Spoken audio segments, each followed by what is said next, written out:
In 1939, he formally named it WadoRyu, the Way of Peace and Harmony. This presentation takes up the story of Hironori Otsuka and his art in the post-war years, the spread of his unique form of karate to America, Europe and beyond, its technical development under the leadership of the founder, and the work of the individuals charged with its promotion and conversion from a semi-secret hybrid form of Japanese karate to a worldwide movement with hundreds of thousands of members. To achieve the ambitious aims of the organization, individuals who demonstrated special ability were chosen by the founder to act as overseas ambassadors of the WadoRyu system. Yoshiaki Ajari was one of those chosen. A student from childhood of Wado Ryu Karate in his native Wakayama prefecture under Shozo Ujita, he had already received a fourth dan in that style from the legendary Wado Ryu instructor Gogin Yamaguchi by the time he was accepted as a student of Meiji University in Tokyo, one of Japan's most exclusive private colleges. It was at this time that his study of karate under Hironori Otsuka began. Already an experienced karate exponent, he learned quickly and made rapid progress in WadoRyu.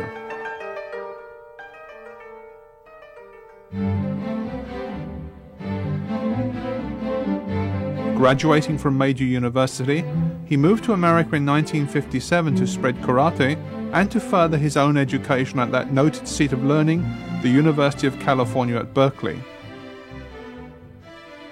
By the time of the founder's visit in 1965, Ajari's pioneering work had borne fruit, and Wado Ryu Karate was firmly established in America. His efforts were supported by the founder and his other mentor Shozo Ujita Sensei, shown here with Ajari and then Governor Reagan. The growth of karate in general, and WadoRyu in particular, continued strongly. Starting in the mid-60s, Ajari organized events that brought together many of the leading experts of the day from different styles and organizations under the banner of progress and unity. Ajari's crucial role in promoting karate was publicly recognized by the founder in 1964. His elevation of Ajari to head of the American WadoRyu movement was a fitting tribute to an instructor who, in addition to his work as a pioneer of American karate, had also earned a degree in architecture from Berkeley University, to add to that from his alma mater, Meiji Daigaku. The instructors charged and trusted with the responsibility of developing WadoRyu karate overseas were a special breed. Talented, educated and highly qualified, they became the most practical example to their students of the samurai concept of rigorous physical and mental training as laid down in the Buke Shohatto, or Rules for Martial Families of 1615. This document, drawn up by Shogun Tokugawa Ieyasu, decreed that samurai should be educated in both civil and military matters, a belief echoed in the words of the founder. Achieving peace requires the qualities that develop during the course of martial arts training: determination, strength and spirit. However, to these attributes we must add the wisdom and knowledge that comes only from education. Martial arts and education combined are the means by which peace can be won. Selected and personally trained by the founder, these young men were the elite of the karate world. This presentation is a record of the achievements of Yoshiaki Ajari, one of those special individuals who lit the torch of karate in a foreign land and who tends it to this day.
When karate was first introduced to the West, it was by means of the training system that developed in the Japanese universities. Beginners would be taught basic techniques, Kihon Gumite sparring exercises, and the formal exercises or kata. All three were considered essential, with special emphasis being placed on kata and the basic techniques from which they were constructed. The importance ascribed to the practice of kata is obvious from this technical reference film made for the US Wadokai 30 years ago. Of the 20 minutes of footage, approximately 2/3 is dedicated to this topic. The demonstrations by the founder that follow have been edited only to the extent necessary to remove interruptions in the original 16mm film caused by camera reloads and extraneous matter.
During the war years, there had been great emphasis on realistic sparring. I began karate in 1942 when I was 14 years old. It was during the Second World War, and karate at that time was very rough. Most of the training was fighting, not much basics or kata. It was very, very rough and non-stop. Lots of people were injured, mostly cuts and bruises, you know, eyes, mouths and noses, but sometimes people were really hurt. Even competitions between university clubs were wild fights rather than organised matches. Euphemistically referred to as kokkan geiko, or exchanges of technique, many of the combatants left the area bruised, bloody and unable to continue. Ironically, it was the young men who started training in this era of uncontrolled competition who are now becoming the leaders of the worldwide karate movement. The responsibility rested upon their shoulders to promote an art that advertised itself as the way of peace and harmony, yet claimed also to be a sterling form of self-defense. While the concept of karate for both self-defense and self-improvement was readily accepted by Westerners, in practice it was initially at a rather superficial level. The sophistication of WadoRyu, with its elements of jiu-jitsu and swordsmanship, was not readily understood by novices. Lacking patience, many failed to master even the basic techniques before moving on to competition. By doing so, they never acquired the most formidable weapons in the WadoRyu armory, the techniques that make the style unique.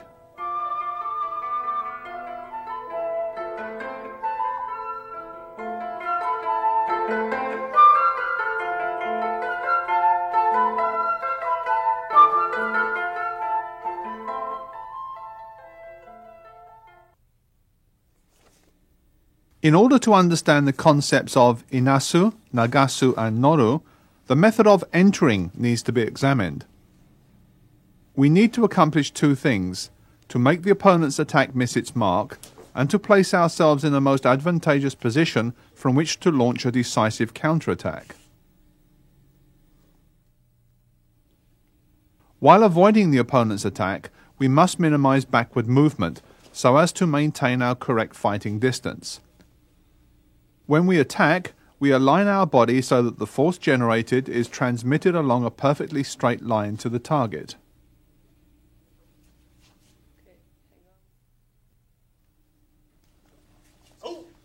This is a clear example of the efficiency of movement that we must strive for. The focus of the attack is small, the tip of the wooden staff. Therefore, we need make only a small evasive movement.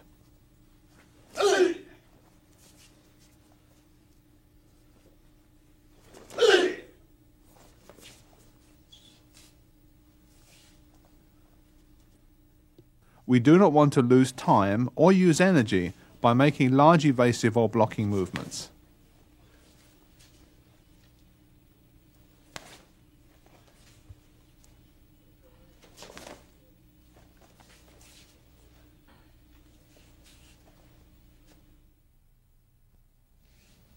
This demonstration shows clearly that force directed along a straight line has the greatest effect on the target.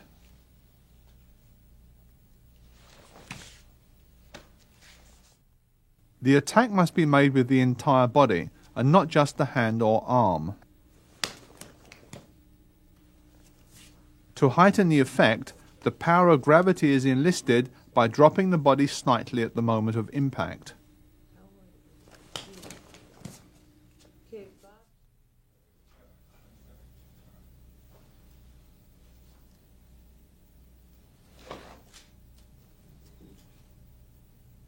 As this technique is performed, the careful alignment of the body is evident.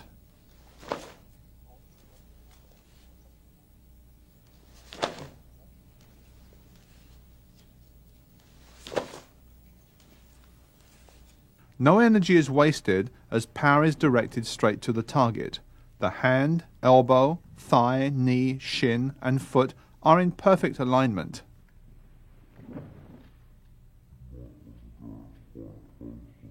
This, together with perfectly synchronized body movement, permits the energy to be effectively delivered on target and with maximum effect.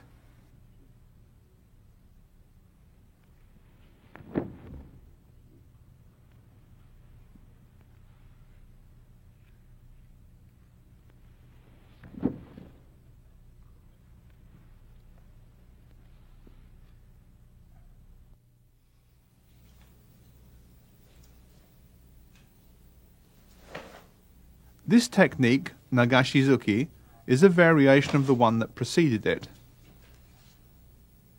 The principle, however, is the same. The whole body is used to punch, and the energy is delivered in a straight line.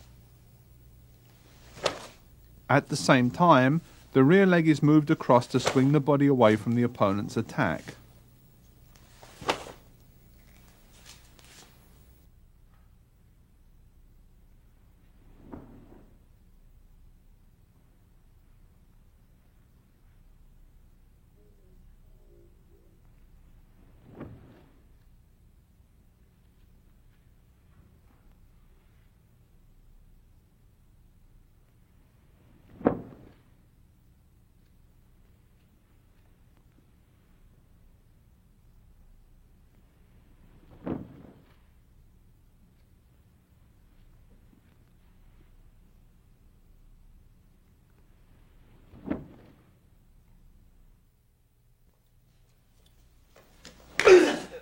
This application of Nagashizuki is easy to understand.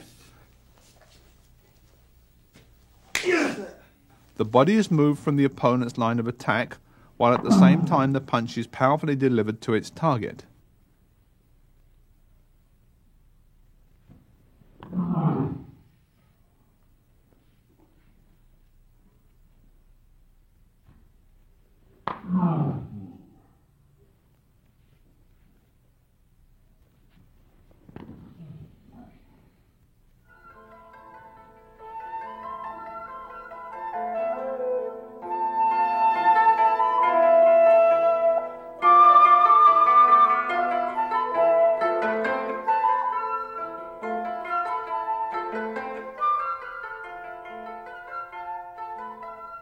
Noru means quite simply to ride the opponent's attack.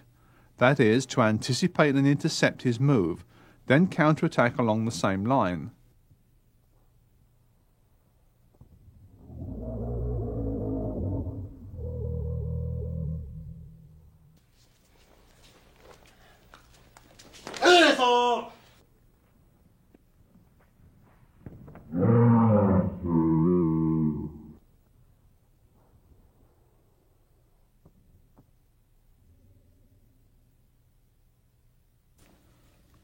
If Noru is performed before the opponent starts to move, his attack is jammed. If the riding technique is performed after he starts to move, his attack is intercepted and diverted.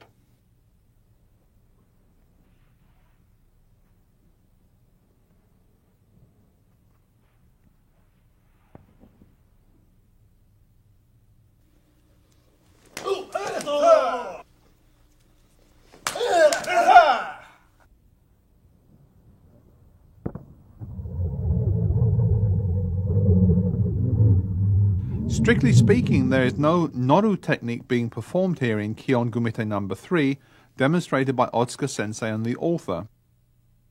However, with just a slight modification, Noru can be performed against a kick.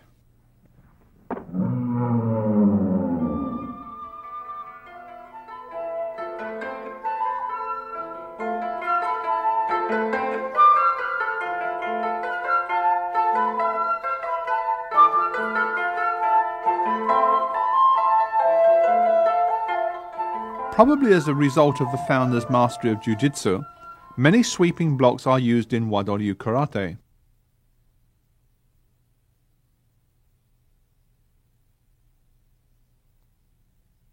Their primary purpose is to control the opponent by diverting or deflecting the force of his attack, rather than inflicting pain with the technique itself, as is the case in other styles of karate.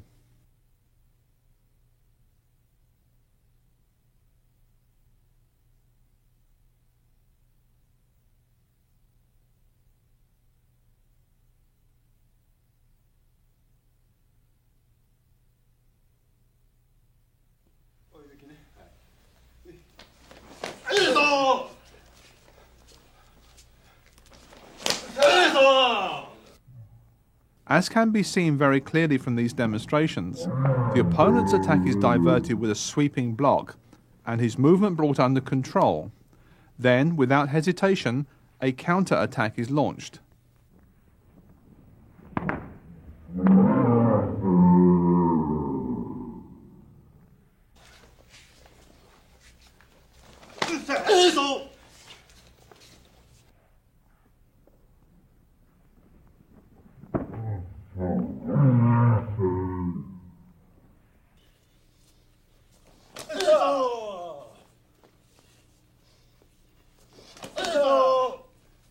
The front and backhand can be used to perform sweeping blocks.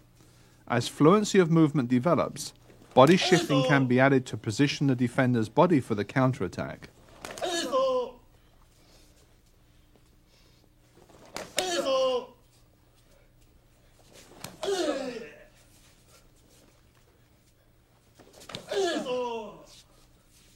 Sweeping block and counterattack, a classic example of Nagasu. Nagasu, diverting an attack rather than opposing it, then counterattacking.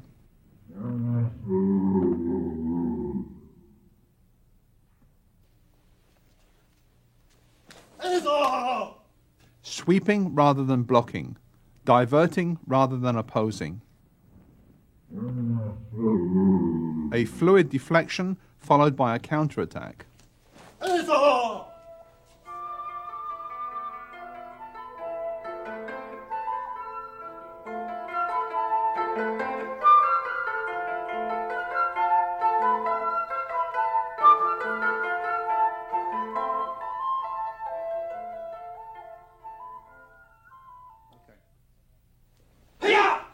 Inasu, the ability to dodge or parry, is another key concept of Wado Ryu Karate. Used in conjunction with Noru and Nagasu techniques, it creates a flexible, fluid, and efficient means of dealing with any attack.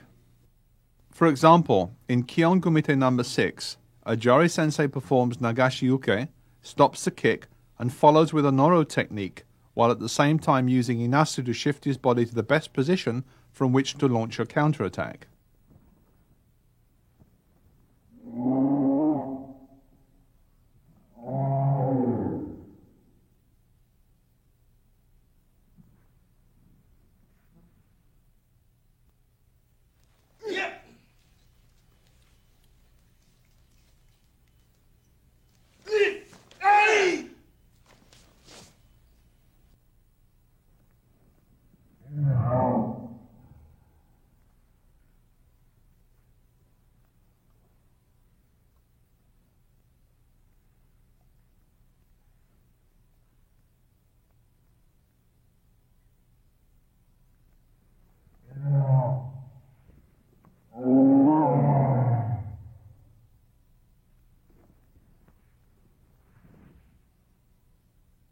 This sequence of movement shows a conventional avoidance method of moving the body from the line of attack, then striking back.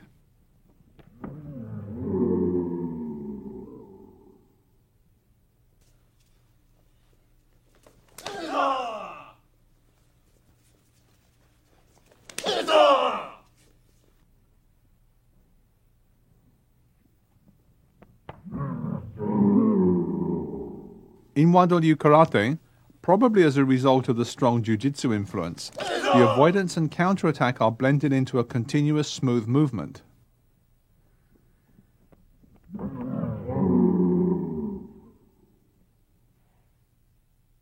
Kihon Gumite No. 1 offers us a perfect example of Inasu and Nagasu in action.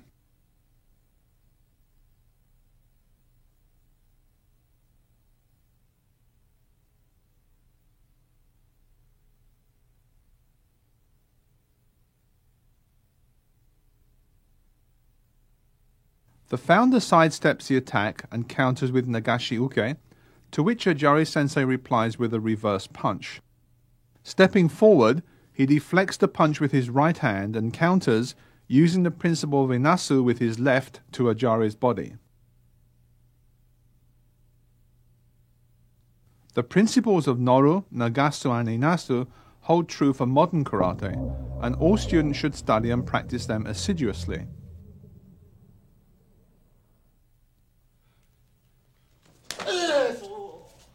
For example, the most common technique used in competition is the reverse punch. Therefore, a competitor with the ability to jam, ride, divert or dodge such an attack, while at the same time correctly positioning his body for a powerful counterattack, will have a considerable competitive advantage.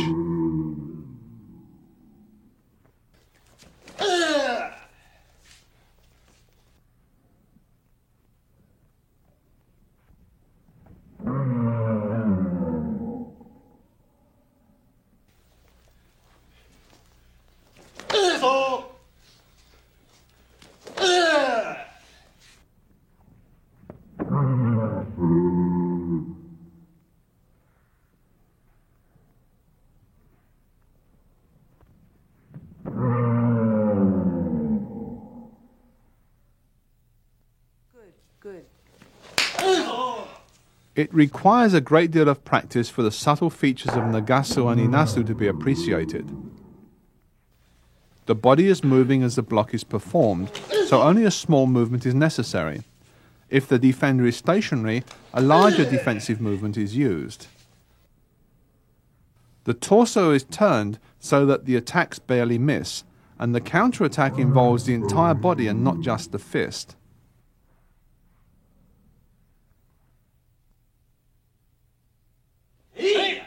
Kihon Gumite number 7 presents us with an example of the application of Nagasu and Inasu techniques.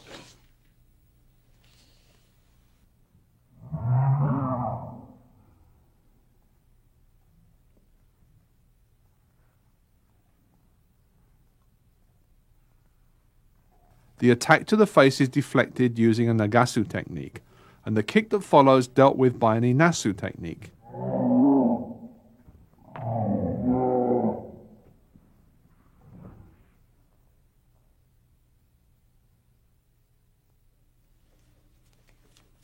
Here we see the applications of the movements of Kihon Gumite number 7 that are frequently seen in competition.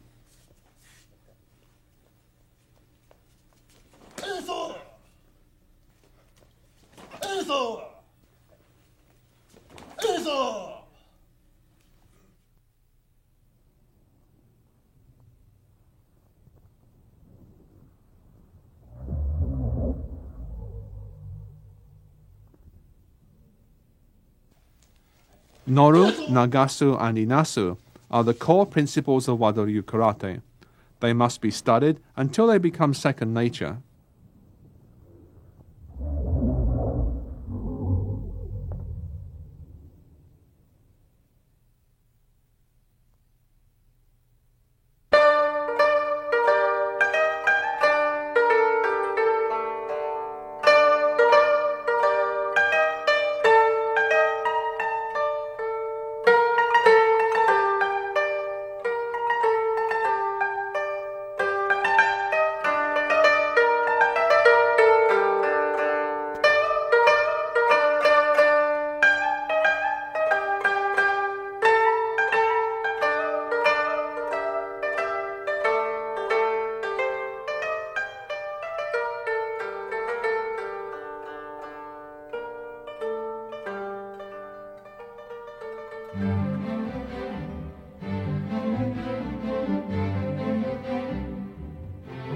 Yoshiaki Ajari, the first son of the head of Kawaguchi district in the Wakayama prefecture of western Japan, was born on July 4, 1933.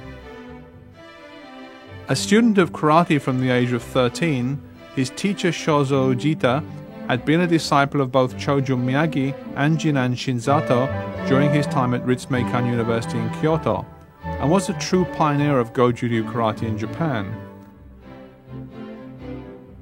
Awarded first and second dan by Ujita Sensei with certifications from Chojun Miyagi, the founder of Goju-ryu Karate, Ajari was later awarded third and fourth dan in Goju-ryu by the noted instructor Gogen Yamaguchi.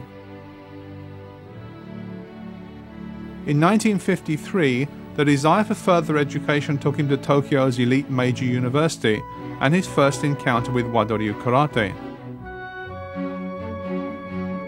Under the tutelage of Hironori Otsuka, he trained for 6 days each week in the college dojo and spent Saturday evenings as a student and assistant teacher at the Yamaguchi Goju Ryu Dojo in Tokyo's Asakusa district.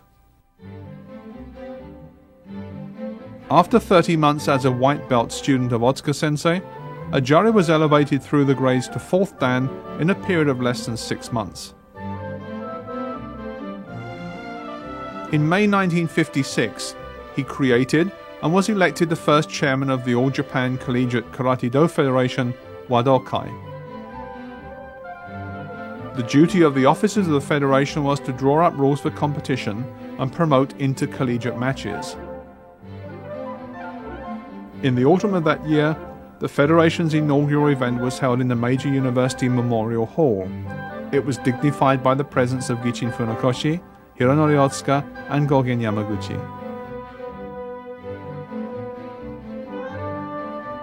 Competitions between colleges became ever more frequent as a result of the work of the new body. As captain of the major university team, Ajari frequently found himself competing against Hirokazu Kanazawa and Hiroshi Shoji of Takushoku University, as well as the best fighters from Ritsumei, Kansai, Keio, and Rikyo universities. At this time, the Ujita Dojo was considered the strongest in Japan for Kumite.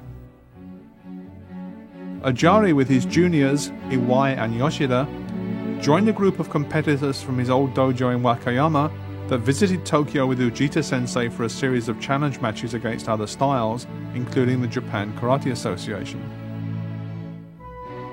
In the course of this, he trained with or competed against Teruyuki Okazaki, Masato Mori, Takayuki Mikami, and Yutaka Yaguchi. In 1957, to further his study of architecture and promote WadoRyu Karate overseas, he took up residence in the United States.